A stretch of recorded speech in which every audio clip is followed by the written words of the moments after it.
آج کل ایک موضوع نہایت ہی موضوع بحث بنا ہوا ہے کہ حضرت شیخ الاسلام مفتی اعظم پاکستان مفتی محمد تقی عثمانی صاحب نے بٹ کوئن کے ناجائز ہونے کا فتویٰ دے دیا۔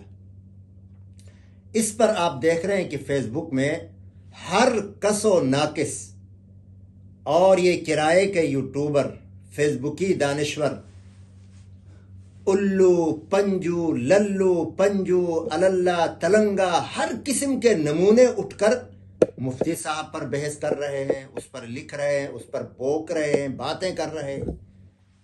اور افسوس مجھے یہ ہوا، اور یہ کلپ بنانے پر میں مجبور اس لیے بھی ہوا کہ ایک شخص جو بظاہر شریعت کا متبع ہے، مونچھیں نہیں ہے، داڑھی ہے، چشمہ لگا کر بکواس کر رہا ہے، مفتی صاحب کی شان کے خلاف اس کی زبان کتے کی طرح اتنی لمبی نکلی ہوئی ہے، اور وہ ایسی ایسی باتیں کر رہا ہے کہ یہ مفتی جو ہے بغیر سوچے فتویٰ دیتے ہیں، رات کو صبح اٹھتے ہیں اور فتویٰ دینا شروع کرتے ہیں، تحقیق نہیں ہوتی، بات کو نہیں سمجھتے، ماحول کو نہیں سمجھتے، 10 سال پہلے فتویٰ اور ہوتا ہے، 10 سال بعد اور ہوتا ہے، اور پھر اس نے کہا کہ فتوے ٹھونکتے ہیں۔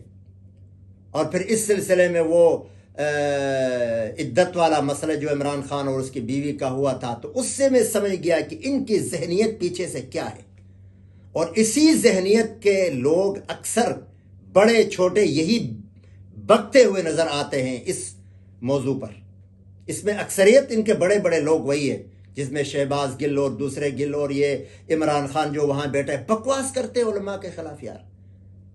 یاد رکھیں، علماء ہمارے سر کے تاج ہیں اور انبیاء کے وارث ہیں، اور علماء کی حیثیت اس وقت ایسی ہے جیسے بنی اسرائیل میں انبیاء کی ہوتی تھی، اور یہ میرے نبی کا فرمان ہے، علماء امتی کا انبیاء بنی اسرائیل۔ اور وہ بات بھی کس پر کرتے ہیں؟ مفتی اعظم پاکستان حضرت علامہ شیخ الاسلام مفتی محمد تقی عثمانی صاحب پر۔ میں کہتا ہوں تم جیسے ہزاروں فیس بک کی، ہزاروں یوٹیوبر، ہزاروں دانشور مفتی تقی عثمانی صاحب کی جوتی کے خاک کے برابر بھی نہیں ہو۔ تمہاری حیثیت کیا ہے تم مفتی صاحب پر بات کرو؟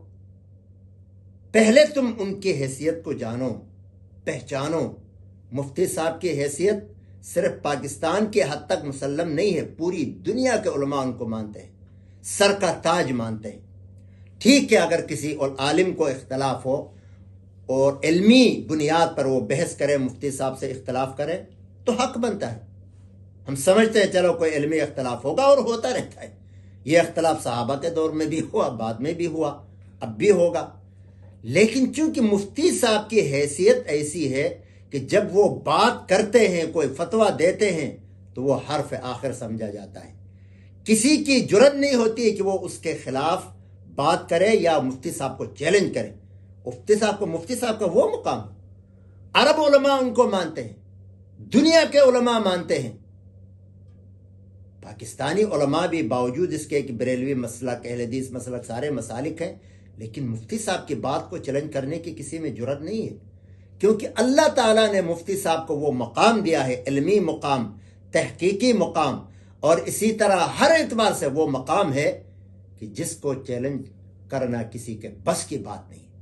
اور مفتی صاحب آپ کیا سمجھتے ہیں کہ وہ ایسے غیر محقق آدمی ہے کہ کرپٹو کے بارے میں پڑھا نہ ہو، اور اس طرح کی جو کرنسیز اور جس طرح جو معاملات ہوتے ہیں اس پر وہ بغیر تحقیق کے بس ایسے ہی فتویٰ دیا ہوگا؟ اور پھر یہ کہتے ہیں کہ فلاں موضوع پر کیوں نہیں فتویٰ دیا، فلاں بات۔ بھائی تم مسئلہ تو پیش کرو۔ تم نے کوئی جج بنایا مفتی صاحب کو، کوئی وزیر اعظم بنائے جو ان سے اس انداز میں بات کرتے ہو؟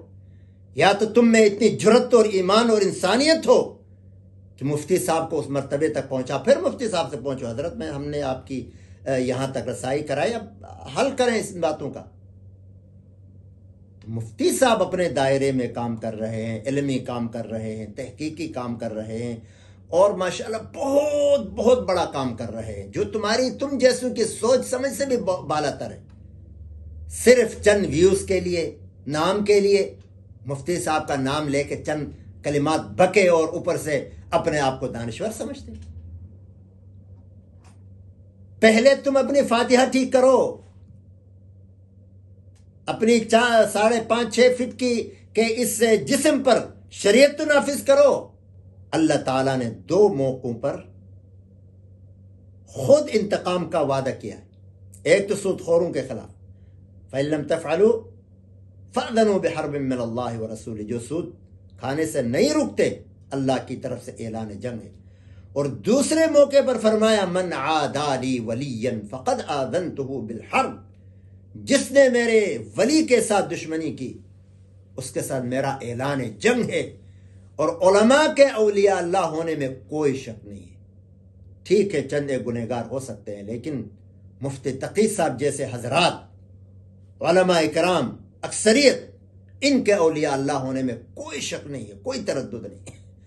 اس لیے اپنی گندی زبانیں استعمال کرنے سے پہلے 10 نہیں، 100 نہیں، 1000 نہیں، لاکھ دفعہ سوچو تم کس کے خلاف بول رہے ہو۔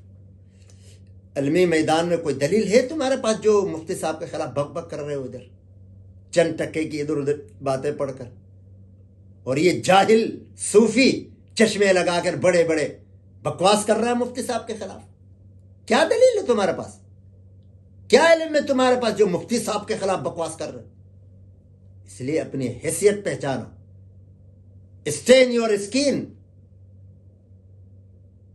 اپنے آپ کو پہچانو، اپنے حدود 4 کو ناپو، پھر اتنے بڑے عالم کے بارے میں بات کرو۔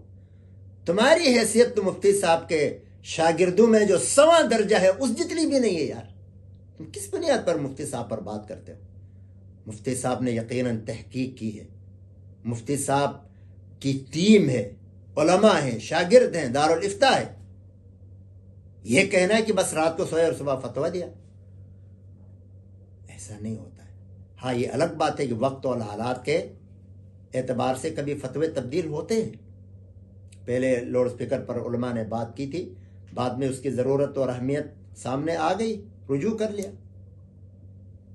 لیکن تنزیہ انداز میں کچھ کلمات کہنا، فضول باتیں کرنا، علماء کے خلاف اس طرح کی بازاری زبان استعمال کرنا، یہ کسی طرح جائز نہیں۔ اس سے تمہارا نقصان ہوگا، تمہارے ایمان کو نقصان ہوگا، اللہ کی گرفت میں آؤ گے، یہ یاد رکھو۔ باقی تحقیق موجود ہے، علماء نے کی ہے الحمدللہ، اور مفتی صاحب سے بڑا عالم پورے ورلڈ میں نہیں ہے، صرف پاکستان کی بات نہیں ہو رہی، اور ان کا فتویٰ 100% ایتھنٹک فتویٰ ہے۔ اللہ تعالیٰ حضرت مفتی صاحب کی زندگی میں برکت نصیب فرمائے، عمر دراز فرمائے، ان کا سایہ ہمارے سروں پر تا دیر سلامت رکھے۔